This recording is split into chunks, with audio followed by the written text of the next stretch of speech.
اگر آپ چاہتے ہیں کہ ہم آگے بڑھیں اور ہمارے عمل میں حسن پیدا ہو، ہمارے رویوں میں خوبصورتی آئے اور اللہ تعالی ہم سے راضی ہو جائے، تو اس میں آپ رفق، نرمی، حلم، بردباری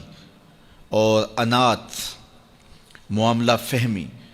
اور لوگوں کے ساتھ جو ہے وہ خوبصورتی کلام میں، خوبصورتی رویوں میں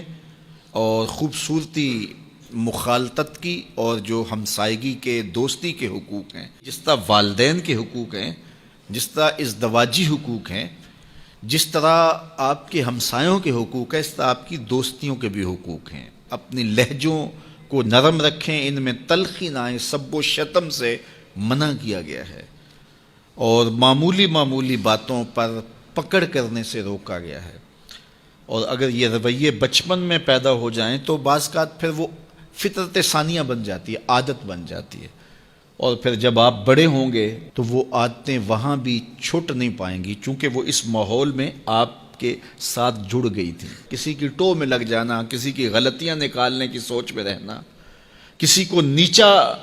دکھانے کے چکر میں رہنا، کسی کی تذلیل کرنے کے خیال میں رہنا۔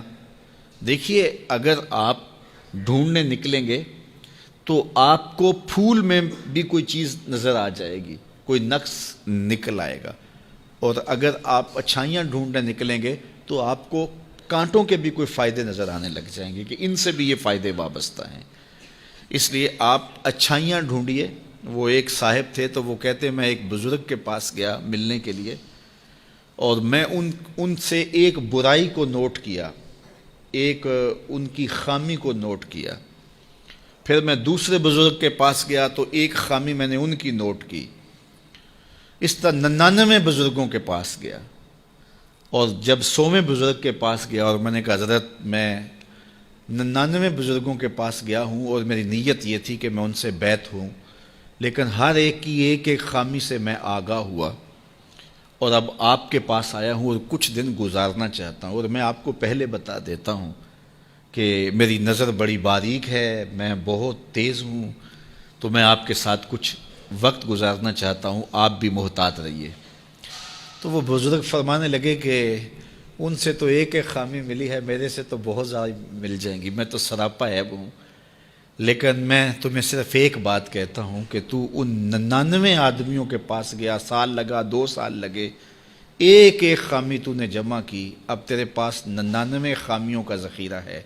کاش کہ تو ایک ایک خوبی جمع کرتا رہتا، تیرے پاس 100 خوبیوں کا ذخیرہ موجود ہوتا۔ اس لیے اگر آپ ڈھونڈنے نکلیں گے تو آپ کو کانٹوں سے بھی خوبصورتی مل جائے گی۔ تو یہ اپنے انداز نظر کو، اپنا کشکول ٹھیک رکھے تو پھر اس میں خیر پڑے گی۔ خذ ما صفا و دا ما قدر، ہمیں ایک ضابطہ دیا گیا ہے، آپ جہاں بھی جائے اچھی چیز لے لیں اور جو بری ہے وہ وہیں پھینک دیں، بات ختم۔ ہم اچھی پھینک آتے ہیں اور بری جو ہے وہ سینے سے لگا لیتے ہیں، اور ساری زندگی اسی دلدل میں پھنسے رہتے ہیں۔ جو بندہ اخلاق کے اعتبار سے خود اچھا نہیں ہے تو وہ زیرو ہے، کچھ بھی نہیں ہے، کیونکہ یہ ایک لازمی چیز ہے کہ ہم جس منصب پہ بھی ہوں گے ساتھ حسن خلق جڑا ہوا ہوگا۔ دودھ اندر جے کھانڈ لائیے، مزہ ہو جاوے دونا، تو پھر سواد آ جائے گا، لطف آ جائے گا۔ لیکن اگر دودھ بھی ہو تو اس میں بدخلقی کی کڑواہٹ ڈال دی جائے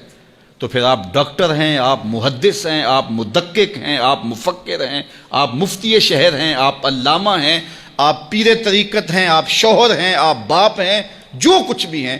لیکن یہ سب کے ساتھ بدخلقی کی کڑواہٹ اور تلخی شامل ہو گئی تو آپ کا سارا منصب ضائع ہو گیا۔ تو بنیاد کیا ہے؟ آپ کا خلق اچھا ہونا چاہیے، آپ کے لب میٹھے ہونے چاہیے۔ تو میٹھے بول بولو، لہجوں میں جمال پیدا کرو، رویوں میں تلخی نہ آنے دو، خوبصورتی پیدا کرو، اور اپنے انداز زندگی کو مرتب کرو، خلق خدا کے ساتھ اچھے رویے رکھو، بالخصوص اپنی دوستیوں میں ایک اچھے دوست بن کے ابھرو، اور اپنے کلاس فیلوز کے اندر ایک اچھے کلاس فیلو کے روپ کے اندر آگے آؤ۔ پیر کے دن آنے والو، جمعہ کے دن آنے والو، تم بھی جب یہاں سے جاؤ تو تمہارا انداز جو ہے وہ مٹھاس سے بھرا ہوا ہو، تمہارے لفظوں سے کھانڈ نکل رہی ہو، شکر ٹپک رہی ہو تمہارے حرفوں سے، اور مٹھاس تمہارے لہجوں میں گھلی ہوئی ہو، اور تم بات کرو تو پیار پھیلتا چلا جائے اور محبت پھیلتی چلی جائے۔ ہاں،